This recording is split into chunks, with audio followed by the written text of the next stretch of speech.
Hello, first grade, it's me, Mr. B. You see me reflecting in the computer screen because the computer screen is smooth and shiny and the sun's light rays, some of them are coming in through the window over there. You see me pointing to it, coming in, reflecting off of the computer screen and into the camera.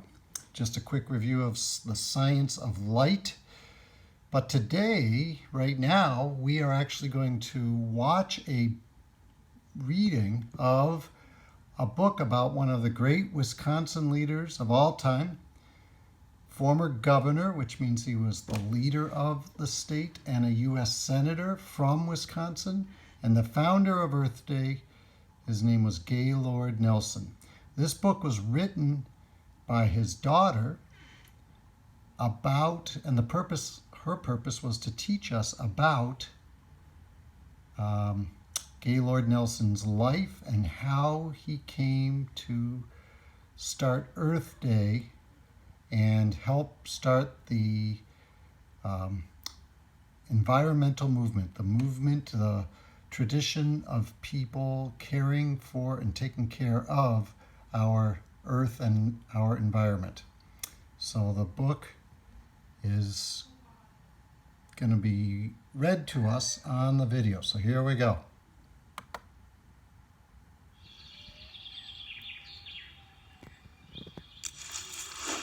You hear the word ecology.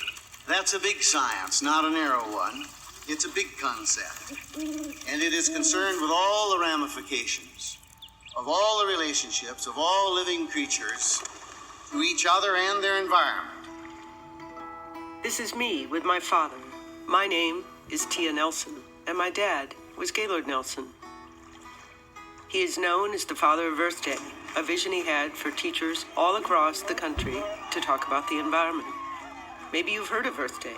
Maybe you've even participated in an Earth Day event. Before he was the father of Earth Day, before he was my dad, he was a little boy growing up in Clear Lake in northern Wisconsin.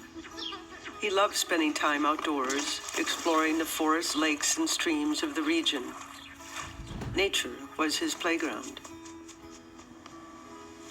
As he was growing up, he also got to know the world of civics and government through his parents. And so I went to political meetings with my father and my mother from the time I was in grade school. Whenever a speaker came within driving distance in our Model T Ford, the way we went, 40, 50, 60 miles sometimes, just to hear somebody, hear one of the La Follettes give a speech. My father was inspired, and he started thinking about a future for himself, running for elected office. That stayed with him as he went to college and then law school through his time in the U.S. Army during World War II. When he came back to Wisconsin, he was ready to get his career in politics going. He ran for the state senate and then for governor of Wisconsin. As governor, he worked on government reform, social justice causes, and environmental issues. He created new jobs for young people, designated lands for public parks, and worked to conserve our beautiful lakes and rivers. He accomplished a lot for the people of Wisconsin, and he wanted to make an even bigger impact. So he ran for the U.S. Senate to represent Wisconsin citizens in the nation's capital. And he won. But when he got to Washington, D.C., he found out that others in government just didn't seem to care about the environment as much as he did. A national conservation tour with President Kennedy didn't accomplish what he hoped it would. And few senators would support the laws that he proposed to protect our environment. Some years later, he went to visit the site of an oil spill and was devastated by the damage he saw. On the plane ride home, he read an article about anti-war teach-ins on college campuses. That's when he got an idea. Teach-ins on the campuses, teach-ins on the Vietnam War. And I thought, that's a good idea. Why can't we have a nationwide, quote, teach-in on the environment? That's where the concept of Earth Day came from. The idea for a teach-in about the environment started to spread well beyond my dad's original vision. And when the day came, April 22nd, 1970, people all over the country participated. That day, the first Earth Day, marked the start of many changes to come over the next 10 years. They passed laws to keep pollution out of the air and water, so many laws that it became known as the environmental decade. My father was elected to 3 terms, serving 18 years in the U.S. Senate. Even after he was finished, he never stopped fighting for the environment. When asked at the age of 88 why he still went to work every day, he said, "Because the job's not done." And he's right. There's still so much more to do. I don't think there's any other issue viewed in its broadest sense, which is critical to mankind, as the issue of the quality of the environment in which we live. Earth Day lives on, as does the need to protect and care for the place we call home. Each of us has the power to help make the world a better place. It's up to you and me to do our part.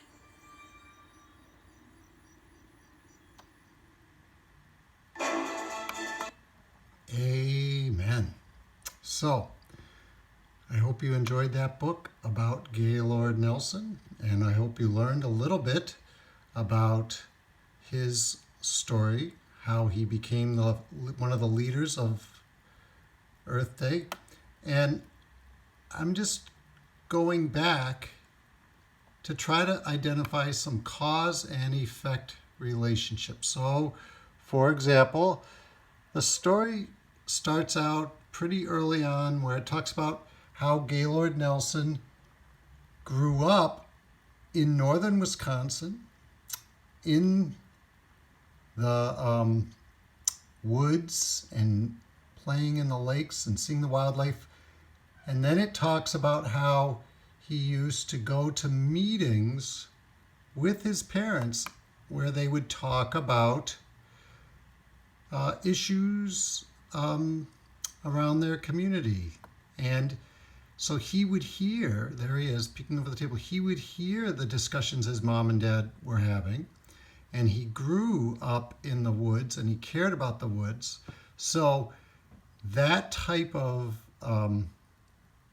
those experiences when he was a child, you could say they were the cause of his interest in becoming a leader for the environment. Because when you care about something as a child, that often helps you decide what you want to do when you grow up. All right. So then it talks about how his parents would drive sometimes 40, 50, 60 miles to see other leaders speak. This is a picture of another famous Wisconsin politician, Robert La Follette.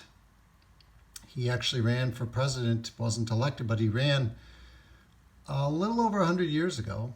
And then he was also, after he ran for president, he was a senator, and apparently Gaylord Nelson saw him when he was young, when Gaylord Nelson was young.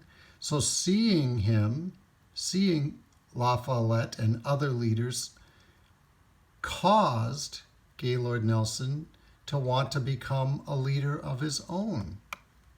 So that was a cause and an effect. All right. Then it talked about how he was in the army and he became a lawyer, and here he is, he's the governor of Wisconsin. And then he became a senator. But he was disappointed because the other senators, most of them didn't seem to want to pass laws to help the environment. And then one day he was out taking a look at a terrible oil spill in the Pacific Ocean off the coast of California. And then he was riding home in his airplane. Whoops, I pressed the wrong button. He was riding home. What have I done now? Sorry about that. He was riding home in an airplane, and he read about teach-ins on college campuses. And a teach-in is basically where people spend a lot of time focusing on one particular issue. And when he read about how people on college campuses were spending a lot of time focusing on the issue of war and peace, he thought, well, we should do the same thing about the environment. We should have the whole country spend time thinking about the environment. So reading about teach-ins on college campuses caused Gaylord Nelson to think of the idea of a teach-in for Earth Day. And then later we learned about how once Earth Day got started, other things happened. Let's see if we can look at it. I'll play this part. It says here they passed other laws to... Pollution out of the air and water. I'm going to go back to here. They came from. The idea for a teach-in about the environment started to spread well beyond my dad's original vision. And when the day came, April 22nd, 1970, people all over the country participated. That day, the first Earth Day, marked the start of many changes to come over the next 10 years. They passed laws to keep pollution out of the air and water, so many laws that it became known as the Environmental Decade. So, starting Earth Day caused other people to learn about the environment, which caused our leaders to pass laws to clean up the air and the water and the land that we live on. So Earth Day was the cause of some really good changes in our laws and then in our environment. So I hope you enjoyed learning about Gaylord Nelson and thinking about the causes of the many good effects that he helped put into place.